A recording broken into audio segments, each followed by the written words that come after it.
Hérna er komin á Ólafsferð. Hérna var önnur umferð í jafnmótinu. Það var hérna margt manninn. Hérna byrjaði fyrsta hít. Það eru 4 umferðir í þessum keppnum. Það eru 4 umferðir, já. Fyrstu 3 eru 15 hringir og síðustu umferðinni eru 20. Og það eru stig sem telja svipað í snjókrossinu og motocrossinu. Það eru stig sem telja til meistara. Þetta var mjög skemmtileg braut á Ólafsfirði. Hún var haldin inn í bæ eins og þið sjáið í bakgörðunum hjá fólkinu, jafnvel. Það fóru sumir svona útúr og aðeins inn í runnana. Hún bauð upp á mjög mikinn fjölbreytileika, krappar beygjur, víðar, blindhæð, brattabrekku upp og mjög skemmtilegt að fylgjast með henni. Og keppendur voru almennt mjög ánægðir með hvernig fyrirkomulagið var. Það voru 20 keppendur sem mættu til leiks og afföllin í þessu eru mjög mikil eins og í formúlinni að það er alls ekki ávísun á að komast í mark þó byrjir. Og þarna eru lásar settir inn í brautina á beinum köflum, þannig koma þeir yfir blindhæð, niður aflíðandi brekku, niður í víða beygju, mikill hraði og dekkin í lækinni og minnka hraðan og gera náttúrulega þeim erfitt fyrir. En þeir svona voru hvað mættir í góðgætinu þarna Viðar Helgason, Guðbergur Guðbjörnsson, Alexander Hrafnsson, Sigurður Sigurðsson, Gunnar Stefánsson, Halldór Sveinsson, Þorsteinn Már Jónsson, Ágúst Guðmundsson, Valur Guðmundsson, Kristín Gunnarsson, Snorri Ragnarsson, Helgi Reynir Árnason, Kolbeinn Blandón og svo margir fleiri. Og krafturinn í þessum bílum? Þetta eru 125 kúbika bílar, flest allir vasskældir, skila svona 28 hestöflum og þyngdin á bíl með manni í eru svona 140-150 kíló. Þannig að þeir ná bílarlega hraða og svakalegu upptaki, þannig að þeir eru fljótur upp á mikla ferð og mjög snöggir að snúast, þannig að þetta er erfið tæki að keyra til að keyra almennilega og skila einhverjum árangri.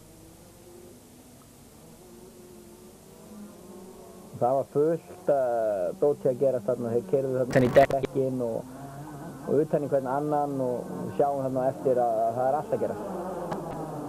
Það er líka alveg blíðskapar veður.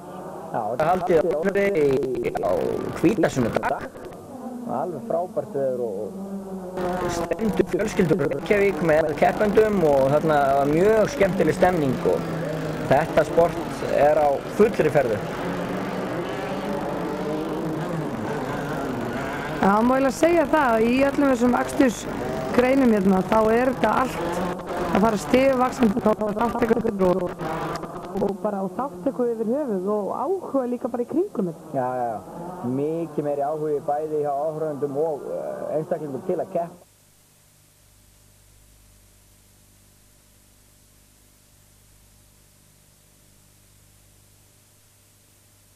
Stuða hann upp í kantstein og hann fór á bakið. Skrapaði kantsteinin aðeins þarna með hryggnum en allt í lagi neðan. Hann vanur byltum úr snjókrossinu, þetta var líka málanum. Þetta er akkurat stuðið við þetta. Það getur allt gerst. Þetta verður krassandi. Já. Það er náttúrulega engin dökk í þessu. Nei. Þeir verður bara að halda þeir í nekkinni. Já, bílarnir eru byggðir náttúrulega alveg niður og rassinn sko, hann nuddast við göttuna. Ef það kemur lítill steinn sko, þá fá menn ungt í rassinn og hérna, þannig að þeir eru náttúrulega alveg byggðir til að liggja leið og lyfta hjóli sko, þá geta þeir verið svo sem oltið eða farið út úr braut.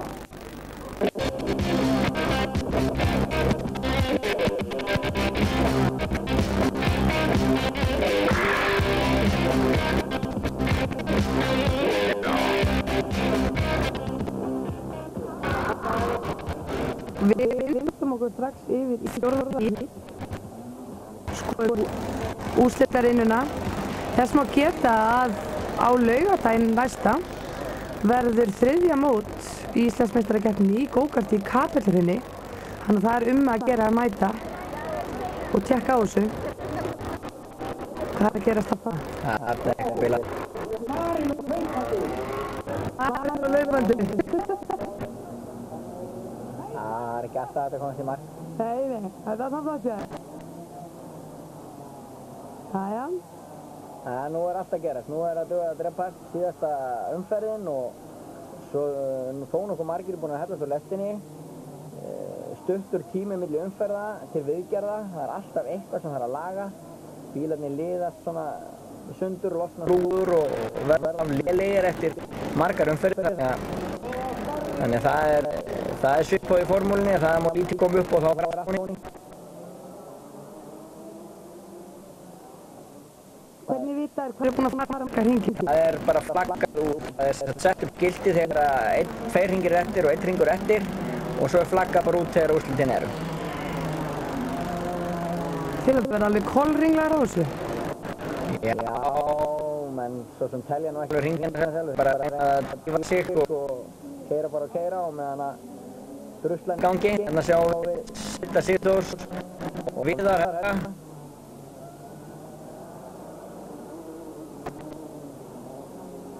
Heilmikill slagur og það var árekstur þarna í þessari beygju sem við reyndum að sjáum ekki og fóru út Alexander Kárason, Sigurður Sigþórsson sem voru annars að berja fyrsta sæti og Viðar Helgason naut góðs af því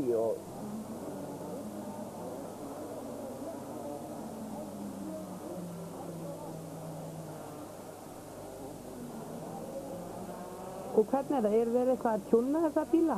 Sjálfur? Það er nú að lítið um það. Það er náttúrulega ákveðnar reglur um það að þessi bílar eiga að vera sambærilegir og það má ákveðnir hlutir. Það má allt finna pússa og laga og græða að gera en aðalatriðið er bara að koma með bílinn í lagi í keppni og vera með allt tipp-topp, ekkert endilega neitt meir en annar. Þetta snýst aðalega um það að ef að bílarnir eru góðir og þá verða bara mennirnir að vera góðir líka. Það var ökuleiknum, það ræður. Harkan og koma sér alla leið og vona bara að bílinn spil ekki. Hann að flagga er út, Viðar Helgason fyrstur í fjórðu umferð, sigurvegari þessar umferðar í Íslandsmótinu.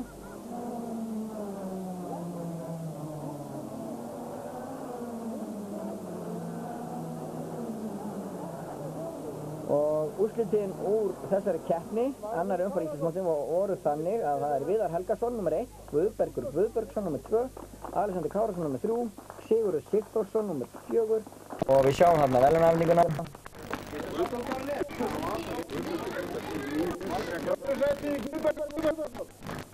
Guðbergur hérna nr. 2 og fyrsta sæti Viðar Helgason.